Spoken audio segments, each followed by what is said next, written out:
So தான் இருக்கும் போது மட்டும்தான் தன்னுடைய மனைவி வந்து உயிரோட இருக்கணும். அவருடைய காலத்துக்கு அப்புறம் வந்து அவங்க உயிரோட இருக்கக்கூடாது அப்படின்னு நினைச்சு என்ன பண்றாரு, ஒரு துணி எடுத்து கழுத்தை நெரிச்சு அந்த அம்மா வந்து கொலை பண்ணிடுறாரு. அவர் பென்ஷன் வாங்கிட்டு இருக்காரு, ஓய்வூதியம் வாங்கிட்டு இருக்காரு இஸ்ரோல இருந்து. ஸோ ஓய்வூதியம் வந்து இவங்களுக்கு அப்புறமே பார்த்தீங்கன்னா அந்த அம்மாக்குமே வரும். சிஸ்டமேட்டிக்கா வாழ்றாங்கல்ல, அவங்க வந்து அனுசரிக்கவே மாட்டாங்க. நான் இப்படித்தான் இருப்பேன், அது எனக்கு பிடிக்கலனாலும் பரவாயில்ல, நான் இப்படித்தான் இருப்பேன்னு சொல்றதே வந்து ஒரு அடிமைத்தனம் தான். ஆனா இன்னைக்கு கூட நீதிமன்றங்கள்ல 60 வயதை தாண்டி வழக்கு வந்து எங்களுக்கு விவாகரத்து வேணும்னு நிக்கிறவங்க நிறைய பேர் இருக்காங்க.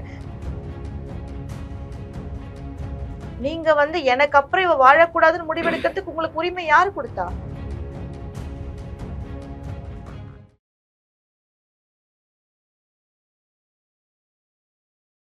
தமிழகத்தின் பல எம்பி எம்எல்ஏக்களின் வெற்றிக்கு வித்திட்ட கிங் 360 தேர்தல் வியூக சாப்ட்வேர் 2026 புதிய வாக்காளர்களின் அப்டேட் விவரங்களுடன் உங்கள் தொகுதியில் உங்கள் வெற்றிக்கு வித்திடுகிறது. உங்கள் வாக்காளர்கள் தொகுதி, பூத், ஆண், பெண், வயது என பல வகைகளில் ஒரே நொடியில் உங்கள் விரல் நுனியில் bulk WhatsApp, bulk voice call, viral தேர்தல் பிரச்சாரங்கள், ட்ரெண்டிங் செய்திகள் என கிங் 360 தேர்தல் வியூக பணிகள் குறித்த விவரங்களுக்கு உடனடியாக இணைந்திடுங்கள். உலக தமிழர்களுக்கு வணக்கம். இது கிங் டிவி. இன்றைய நிகழ்வில் நம்மோடு சமூக செயற்பாட்டாளர் வழக்கறிஞருமான திருமதி புஷ்பதி அவர்கள் நிகழ்வு நினைக்கிறார்கள். மேம் வணக்கம். வணக்கம். கிட்டத்தட்ட இந்தியா முழுக்கவே நாம் இப்போது பேசக்கூடிய சம்பவம் பேசு பொருளாக ஒரு அதிர்ச்சி ஏற்படுத்தியிருக்கிறது.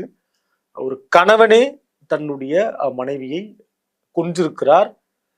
எந்த விதமான பிரச்சனையும் கிடையாது.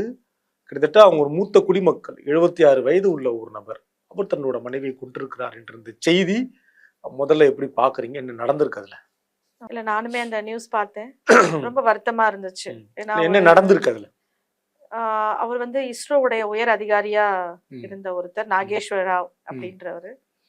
அந்த அம்மா வந்து சந்தியாஸ்ரீ, அவருடைய மனைவி. இவருக்கு வயது வந்து 76. ஸோ இவங்களுக்கு என்ன, அவருக்கு என்ன தோணி இருக்கு அப்படின்னா, இவங்க 2 பேருமே நல்லபடி இல்லற வாழ்க்கையில இருந்திருக்காங்க. பெங்களூர்ல இருக்காங்க. அவங்கள 2 பேருக்குமே அந்த தம்பதியருக்கு வந்து ஒரு மகள், அவ வந்து அமெரிக்கால இருக்காங்க. படிச்சுட்டு இப்ப அமெரிக்கால இருக்காங்க. கூட கிடையாது, அமெரிக்கால அவங்க வசிச்சு வராங்க. இவர் வந்து என்ன நினைச்சிருக்காருன்னா, தன்னுடைய மனைவி வந்து தன்னுடைய வாழ்நாளுக்கு அப்புறம் அவங்க இருக்க கூடாது. ஸோ தான் இருக்கும் போது மட்டும்தான் தன்னுடைய மனைவி வந்து உயிரோட இருக்கணும். அவருடைய காலத்துக்கு அப்புறம் வந்து அவங்க உயிரோட இருக்கக்கூடாது அப்படின்னு நினைச்சு என்ன பண்றாரு, ஒரு துணி எடுத்து கழுத்தை நெரிச்சு அந்த அம்மா வந்து கொலை பண்ணிடுறாரு.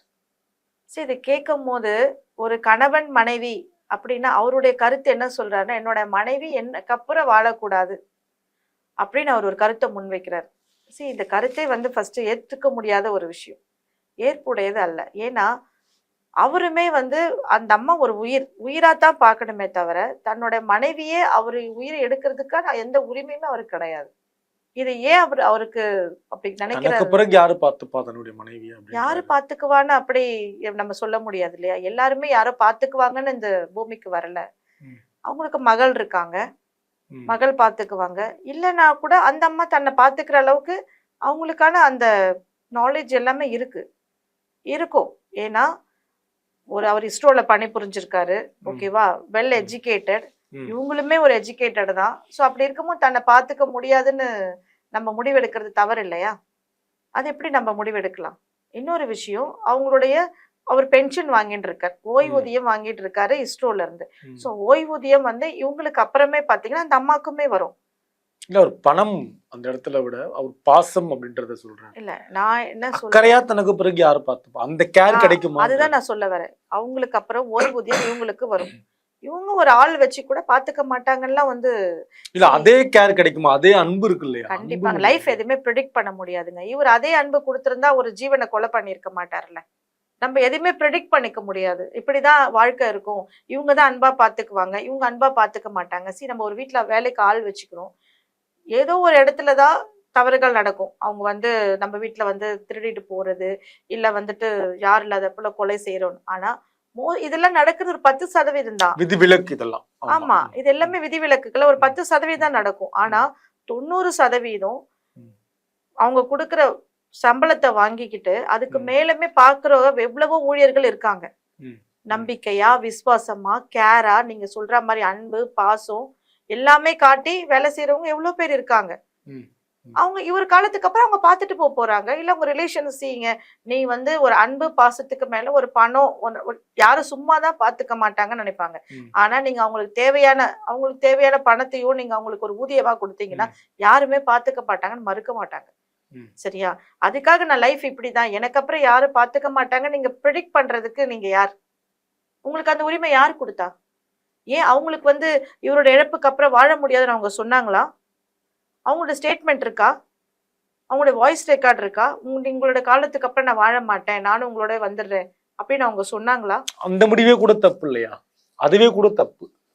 அவங்களே அந்த முடிவு எடுத்தாலும் கூட தப்புதான். இல்ல நீங்க அப்படி கூட ஏதாவது ஆதாரம் வச்சிருக்கீங்களா? கிடையாது. ஆதாரம் வச்சிருக்கீங்கன்னா அப்புறம் எப்படி நீங்க ஒரு உயிரை எடுக்கிறதுக்கான உரிமையை நீங்க எடுத்துக்குவீங்க? இப்போ எவ்வளவோ என்னோட வழக்கு சம்பந்தமா நான் பார்த்ததுல கூட 60 வயசுக்கு அப்புறம் யாரும் வழக்கு விவாகரத்துக்கு வரது இல்லையா? வராங்க. வராங்களா? நிறைய பேர் வராங்க. 60 வயதுக்கு மேல 60 வயதுக்கு மேல எவ்வளவு பேர் வராங்க. கணவருக்கு வந்து 70 வயசா இருக்கும், இந்த அம்மாக்கு 65 வயசா இருக்கும், 60 வயசா இருக்கும். எவ்வளவு பேர் வராங்க இன்றைய காலகட்டங்கள்ல. பேரன் இருப்பாங்களே, பேரன் இருக்கட்டுமே, எனக்குன்னு வாழ்க்கை எனக்கு வேணும்.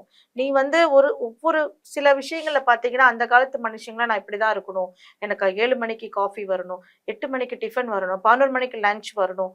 சோ இந்த மாதிரி நான் இப்படிதான் நான் சாப்பிடுவேன், எனக்கு வந்து அயன் பண்ணி சிஸ்டமேட்டிக்கா வரையறையோட வாழ்றவங்க இருப்பாங்க. வரையறையோட வாழ்றதா வாழ்க்கை. ஆனா எப்பவுமே அந்த வரையறையோடயே இருந்தா அடுத்தவங்களுக்குமே வந்து அடுத்தவங்களை திணிக்க கூடாது இல்லையா? உன்னுடைய விருப்பம் வந்து அடுத்தவங்க மேல திணிக்க கூடாது. அது விருப்பா மாறிடுது. நம்மளுடைய விருப்பம் அடுத்தவங்களுக்கு வெறுப்பா மாறிடக்கூடாது. ஓகேவா? அந்த விருப்பம் அவங்களுக்கும் இருந்துச்சுன்னா அவங்களுக்கு அது தெரியாது. சில பேருக்கு உனக்கு பிடிக்கிறது எனக்கு பிடிக்காது, ஓகேவா, அட்ஜஸ்ட் பண்ணலாம். பட் ஆனா அதுக்காகவே வந்து அடிமைத்தனமா வாழ முடியாது. எனக்கு என்ன அதிசயமா இருக்குன்னா, புரிதலே இல்லாம 65 வயது அப்படின்னா கிட்டத்தட்ட ஒரு 40 ஆண்டு காலம் இருக்காங்க. எவ்வளவு பேர் இருக்காங்க. சிறை இல்லையா அது? கண்டிப்பா. அதான் நான் சொன்னேன், எனக்கு வெறுப்பா இருக்கு, உங்களுக்கு பிடிச்சது எனக்கு பிடிக்கணும்னு அவசியம் இல்லை. ஆனாலும் வாழ்க்கைனா என்னன்னா அனுசரிச்சு போகணும்னு சொல்லி அனுசரிச்சுட்டேதான் இருப்பாங்க. ஆனா நீங்க மட்டும் அனுசரிக்க மாட்டீங்க.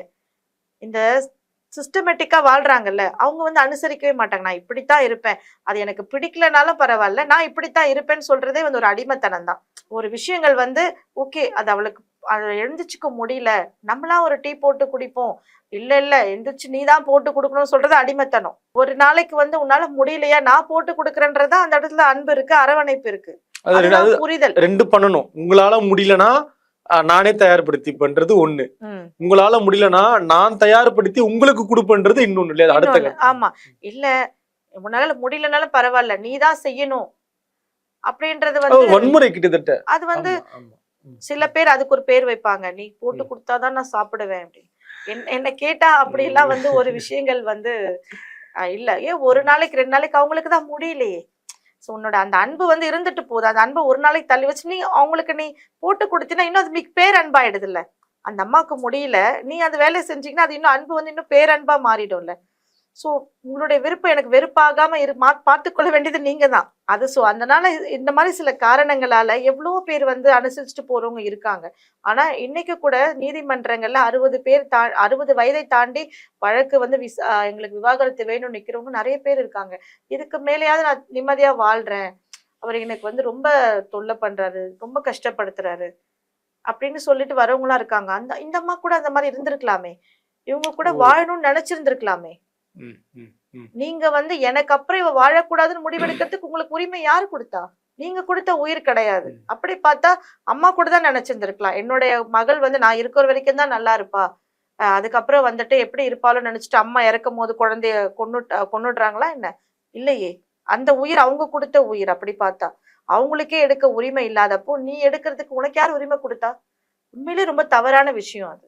அவரை வந்து ஒரு கொலை குற்றம் செய்ததா தான் நம்ம நினைக்கிறோம். கொலை குற்றவாளி தான் அவரு. உங்களை உயிரை எடுக்கிறது யாருக்கும் எந்த உரிமை இல்லைங்க. அவர் வயது காரணமாக ஏதாவது கொலை குற்றத்துல அவருக்கு வந்து 76 வயது மன உளைச்சல், அவருக்கு வந்து மனநோய் இருந்திருக்கலாம். சரி சரி, ஓகேவா, அது பார்த்து அந்த டைம்ல ட்ரீட்மெண்ட் கொடுத்து அவரை சரி பண்ணி இருந்திருக்கணும். ஒரு விஞ்ஞானி ஒரு விஞ்ஞானி நிறைய மனநோயில பேர் அந்த இருக்காரு. ஒரு விஞ்ஞானியாக இருந்தாலும் அறிவாளி யாராக இருந்தாலும் ஒரு சில அவங்களுக்கு அந்த ஒர்க் எல்லாம் பண்ணிட்டு வீட்லயே இருக்கும் போது அவங்களுக்குள்ள ஒரு காம்ப்ளெக்ஸ் மாதிரி வந்துரும். மன உளைச்சல், ஓகே நம்ம வீட்லயே இருக்கோம், நமக்கு அலுவலகத்துல கிடைச்ச அந்த மரியாதை வீட்டுல கிடைக்காது அப்படிலாம் அவங்க நினைச்சுக்கிறாங்க. ஆனா அதெல்லாம் அப்படி கிடையாது. ஓகேவா? எல்லாமே நம்மளோட எண்ணங்கள் தான். நான் இது வந்து இந்த கருத்தை தெரிவிக்கணும்னு நினைக்கிறேன். நீங்க சொன்ன மாதிரி நான் வந்து அந்த மரியாதை இங்க கிடைக்கல. அப்ப இருந்த எனக்கு பிரேக்ஃபாஸ்ட் வந்து இப்ப கிடைக்கல, இப்ப வந்து டேபிளுக்கு வரல. இன்னும் சிலர் மேடம் அலுவலகத்துல வந்து ஒரு 4-5 பேர்கிட்ட எரிஞ்சு விழுந்திருப்பாங்க. 40 ஆண்டு காலம் பழக்கப்பட்டிருக்கும். வீட்டுல இருந்தோ அதே எரிஞ்சு விழுவாங்க. ஆனா இங்க ஒரு ஆள் மாட்டிட்டு இருப்பாங்க. சோ இந்த மாதிரி நீங்க சொன்னீங்க இல்லையா, அந்த டேபிள் வந்து ஆன் டேபிள்ல வந்து 8 o'clock பிரேக்ஃபாஸ்ட் வரல, எரிஞ்சு விழுறதுக்கு ஆள் கிடையாது, அந்த மரியாதை இப்ப கிடைக்கல. இந்த மாதிரி கருத்துக்களே ஃபர்ஸ்ட் தவறுதான். ஓகேவா? அதே பிரேக்ஃபாஸ்ட் தான் அந்த அம்மா இப்பவும் வைப்பாங்க. ஓகேவா? அதே 8 மணிக்கு தான் உங்களுக்கு டிஃபன் வரும். உங்களுக்கு அதே மரியாதை தான் இப்ப கிடைக்கும். ஏன்னா உங்களுடைய அலுவலகத்தையோ உங்களுடைய பணத்தையோ பார்த்தோ அந்த அம்மா உங்களை திருமணம் செஞ்சுக்கல. ஓகேவா? அன்னைக்கு நீங்க 50 ரூபாய் சம்பளத்துக்கு தான் இருந்திருப்பீங்க. ஓகேவா? இன்னைக்கு வெளியில வரும்போது நீங்க 50 லட்சம் வாங்கிட்டு வரவராக இருந்தாலும் அதே அன்புதான் இப்பவும் காட்டப்படும். ஆனா ஆண்களை பொறுத்த வரைக்கும் அவங்களா அதை நினைச்சுக்கிறாங்க. ஆண்களை பொறுத்த வரைக்கும் எனக்கு மரியாதை கிடைக்கல அப்படிலாம் அந்த தவறு ஃபர்ஸ்ட் நான் எல்லா 60 வயதுக்கு மேற்பட்ட எல்லாருக்குமே சொல்ற ஒரே கருத்து என்னன்னா, அதே அன்புதான் இருக்குன்றத நீங்க ஆணித்தரமா புரிஞ்சுக்கணும். அதே டிஃபன் தான் உங்களுக்கு வருது. ஆனா நீங்க அந்த எரிஞ்சு விழுறதுக்கு பாத்தீங்களா, வாழ்க்கை வேற, நீங்க செஞ்சிட்டு இருந்த தொழில் வேற. அலுவலகத்தையும் வந்து நம்மளுடைய குடும்பத்தையும் வந்து மிங்கிள் பண்ணக்கூடாது. இது வேற அது வேற, ரெண்டு உறவுமே வேற. ஆமா. நீங்க இவ்வளவு நாள் அந்த அம்மா கூட நீங்க டைம் ஸ்பெண்ட் பண்ணல, நீங்க ஏன் அப்படி நினைச்சுக்க கூடாது? இப்ப இருக்கிற நேரத்தை ஏன் நீங்க அவங்களோட நேரத்தை நீங்க அவங்க கூட இப்ப நீங்க கழிக்க கூடாது? அவங்களோட இருக்கலாம், நீங்க அவங்களோட கோவில் போகலாம், அவங்கள வெளியில கூட்டிட்டு போகலாம், அவங்களுக்கு என்ன தேவை நீங்க உட்கார்ந்து பேசலாம், என்ன பிடித்தமானதோ அதை கொடுக்கலாம் இல்லையா? நீங்க ஏன் அதே அதிகாரத்தை இங்க பண்ணிட்டு இருக்குன்னு நினைக்கிறீங்க? ஏன் அந்த வெறுப்பை இன்னும் இங்க காட்டிட்டு இருக்கீங்க? எல்லாமே வாழ்க்கையில ஒரு ஸ்டேஜ் தாங்க. ஒரு 5 வயது குழந்தை வரைக்கும் நமக்கு அம்மா ஊட்டி விடுறாங்க. அதுக்கப்புறம் நம்மளே சாப்பிடுறோம், நம்மளே எந்திரிச்சு எல்லா வேலைகளையும் பார்த்துக்கிறோம். 5 வயது 10 வயது வரைக்கும் நம்ம ஒரு குழந்தை குளிக்க வைக்கிறோம், அதெல்லாம் செய்யறோம். அதுக்கப்புறம் தன்னோட வேலைகளை அந்த குழந்தைங்களே பார்த்துக்குது. அதே மாதிரிதான் நாமளும் ஒரு ஸ்டேஜ் தான் ஒரு வேலைகளை செய்ய முடியும். ஸோ உங்களை டைம்ல இருந்து ஒரு 58 வயசு வரைக்கும் உங்களுக்கு வந்து 60 வயசு வரைக்கும் உங்களுக்கு பணிக்காலம் முடியுது அப்படின்னா உங்களுடைய ரெஸ்ட் ஆஃப் த லைஃபை நீங்க எப்படி அமைச்சிக்கணும்ன்றது நம்ம கையில தான் இருக்கு.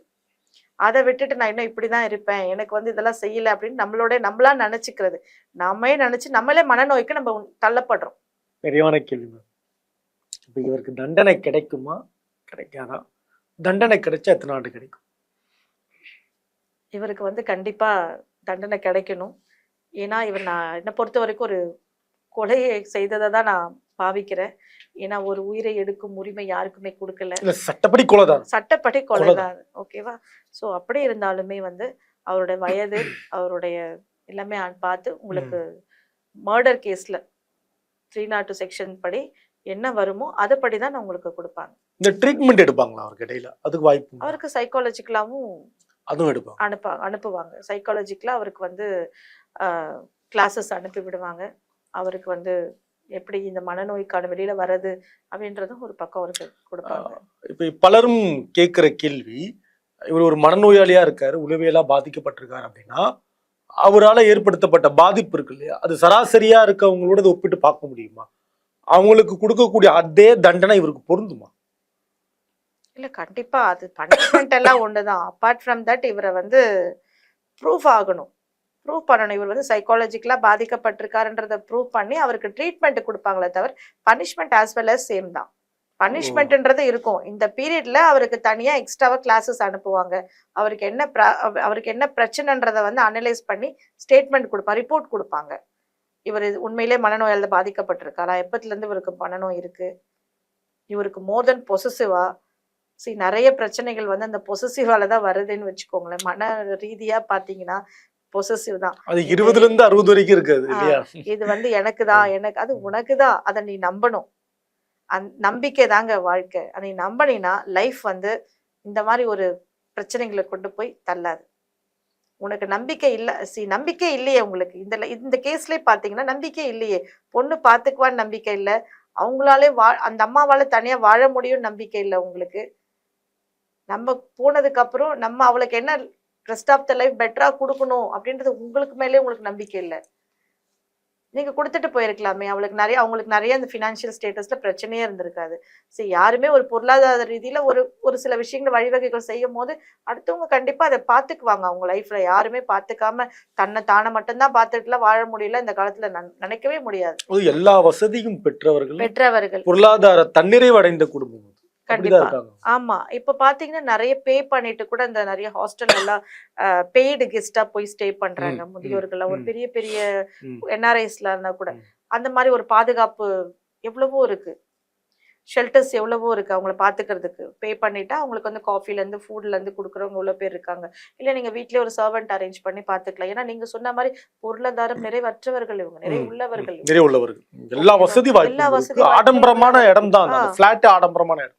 அப்படி இருக்கும் போது ஏன் நீங்க வந்து அப்படி யோசிக்கிறீங்க? உங்களுக்கு யாரும் இல்லைன்னு நம்பிக்கை உங்க மேலேயே இல்ல உங்களுக்கு.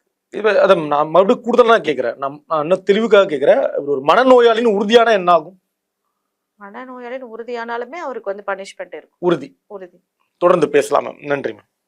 தமிழகத்தின் பல MP MLAக்களின் வெற்றிக்கு வித்திட்ட கிங் 360 தேர்தல் வியூக சாப்ட்வேர் 2026 புதிய வாக்காளர்களின் அப்டேட் விவரங்களுடன் உங்கள் தொகுதியில் உங்கள் வெற்றிக்கு வித்திடுகிறது.